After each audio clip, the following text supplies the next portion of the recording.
here we are, the famous Manchester City Arsenal match, the master and the apprentice. Over the years, it's like, it's been like a derby match, but obviously not a derby match. But here we are right now, giving you an update, exclusive update about the match that just got concluded between Arsenal and Manchester City. A whole lot of controversies, a whole lot of, talking points, and why this shouldn't have been this, and why a goal should have probably not led to a goal. Mr. Wale is here to give his own absolute 100% verdict, as he always does, for a match, because he's an Arsenal fan, I know, and this is their third season running, going back-to-back against Manchester City. I hope this season they are getting their hands on that trophy. Mr. Wale, nice to have you back. It's good to be back on this seat. Okay, so what is your own verdict, about this match? 100%, without being biased, I know you are an 100% Arsenal fan, lovingly 100% Arsenal, but please let us know what you have. For me, it is an interesting game, especially for the neutrals. It is an interesting game. But for me, personally, I still think the referee could have done better. He was not so consistent with his decisions. I have no problem with setting.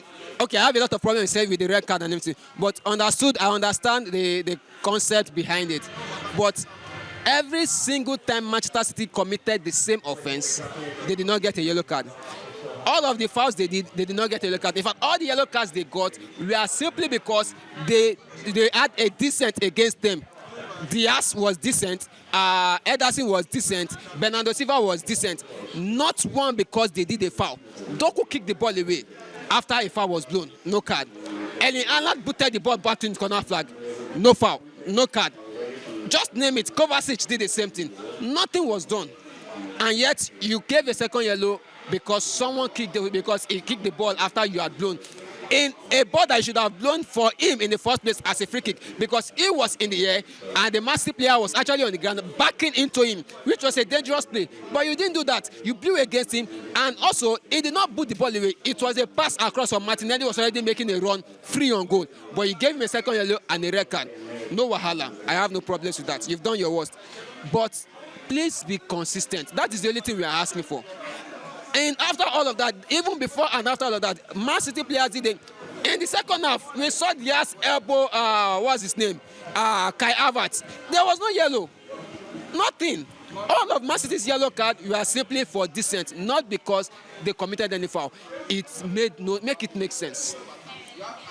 Apart from the referees, interference and all of that, it was a good game, an enjoyable game.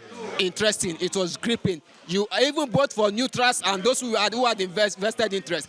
Everybody was gripped to the very end. But I felt it could have been a different outcome without that red card. It would have been a different outcome. Okay, so speaking about different outcome, do you feel Arsenal would probably go out to win this match if the red card hadn't been in play? Without the red card, for sure, Arsenal would have won this game by 2 more goals. I see Arsenal scoring at least 2 more goals in this game, because if you notice at the start, the momentum of the game was in favor of Man City, but the moment Arsenal equalized, Arsenal's 2 goals came very shortly between each other. First, we had a corner that we nearly scored from, then Calafiori scored, then the second corner we scored. As at that time, Arsenal had the upper hand. The momentum had swung in Arsenal's favor. Man City were in 6s and 7s. They could not string 3 passes together. Arsenal were dispossessing them. In fact, we had them pushed back into their own half until that card. And then that changed everything all over again. But if it had continued that way into the second half, Man City had no answer for Arsenal. Arsenal would have won that game fair and square, 11 versus 11.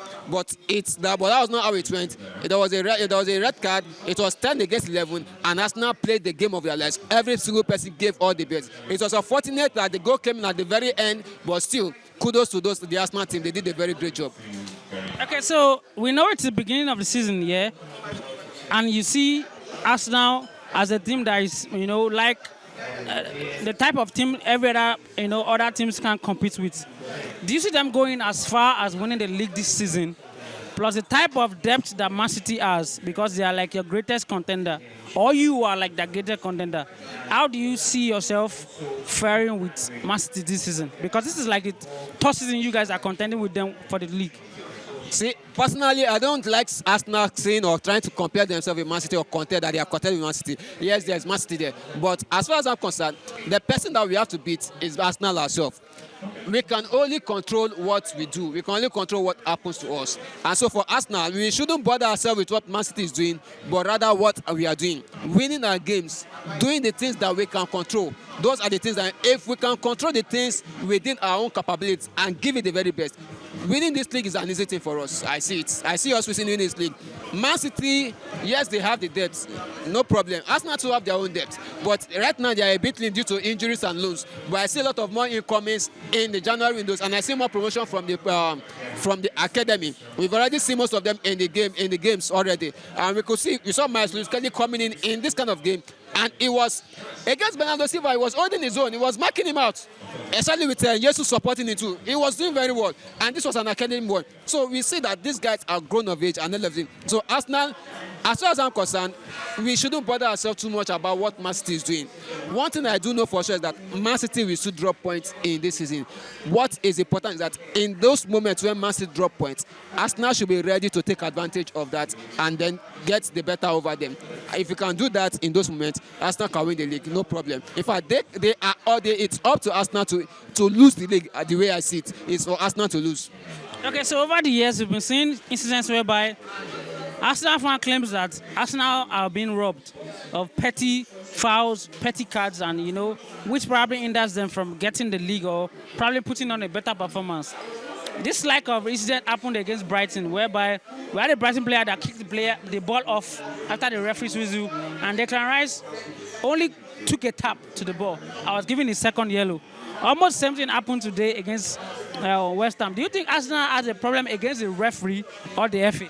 Arsenal don't have a problem against the referee or the FA. It's the FA that has a problem against themselves.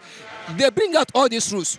We understand there are rules. Yes, rules are meant to be followed. Then stick to the rule. If the rule says after the referee blows, don't kick the ball away. You kick the ball away, you get a yellow card. Then please, if you are applying that rule, apply to everybody irrespective. If you are not going to look at context of what is happening. In the Rice incident, we saw that the ball was rolling. So that free kick, even if it was taken, it would not have counted because the ball was not stationary. That was one. Two, the ball, when he was taking the ball from, was not where the free kick happened. That was two. Rice had walked away. He rolled the ball towards Rice and even miskicked the ball. But yes, Rice poked the ball away. A second yellow. I have no problem with that. But please, what is the use of VAR? VAR saw all of these things and still couldn't inform the referee that, look, your decision is wrong. This couldn't have stood. And then we saw our Webb. He was now coming saying he was trying to justify all the actions. By next week, Monday, Tuesday, we'll see him. He will come again. He will give us an explanation of what happened. We don't need that. Look, if you are saying these are the rules, then please apply the rule every time it occurs.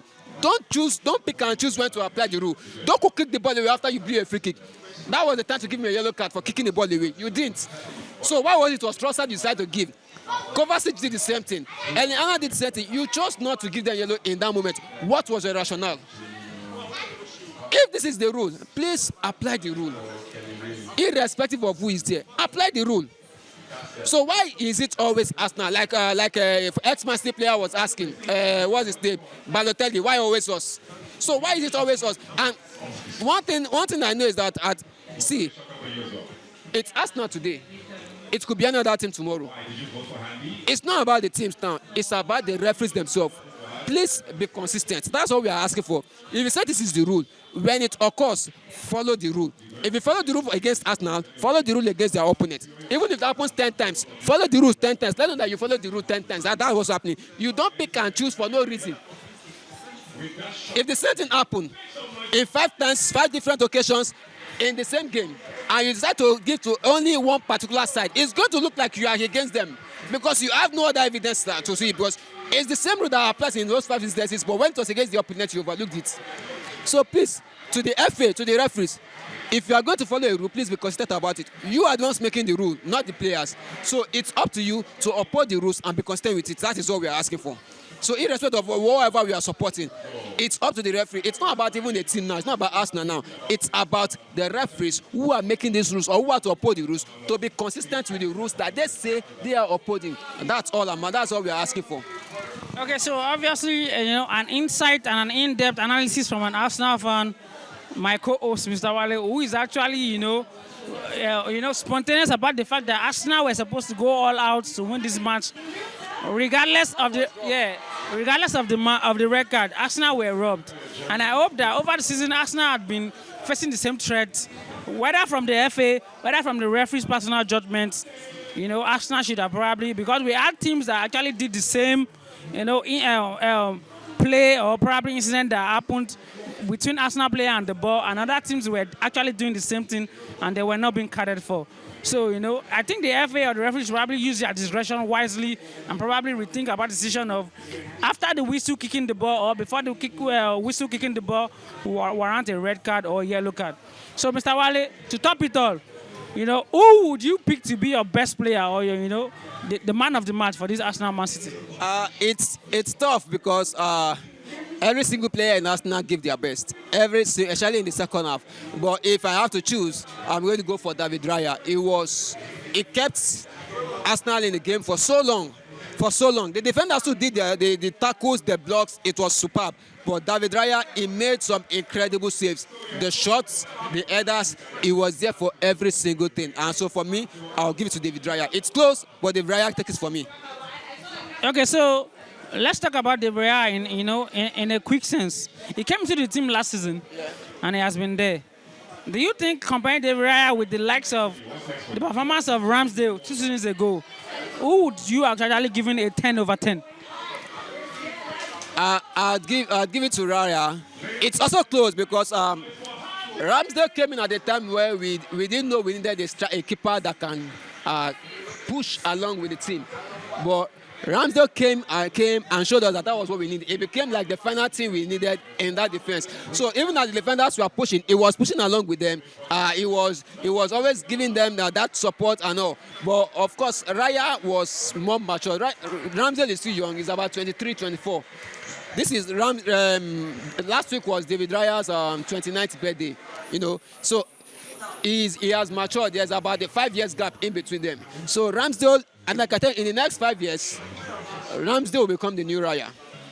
If he can continue working on his game, he's going to become the new Raya. But Raya already has the maturity that comes with age and experience that he has gained. And so, of course, I'm still going to give it to David Raya.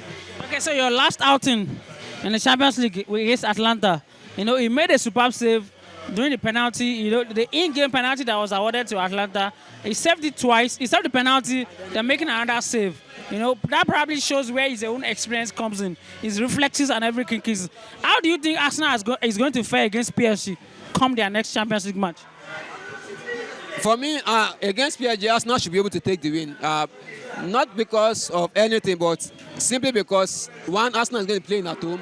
Then two, Arsenal would have learned from their mistake. Arsenal is not an easy team to play.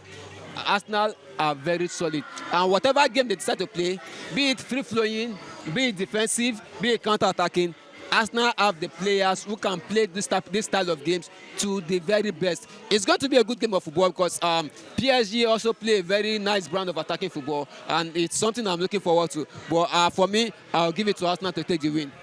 Okay, so talking about the Champions League performance and the way the Champions League has actually been expanded this season, and talking about the depth that Arsenal does not have, do you see your team, going as far as, the semi-finals or the quarter-finals as the Champions League season goes on, and probably competing against mancity as season goes on? Of course, we will compete with mancity because we are in the same league with them.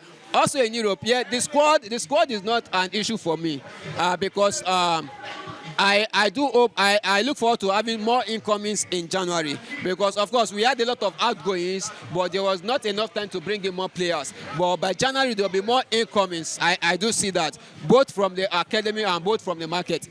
And one thing about Arsenal is that Arsenal has been very specific and very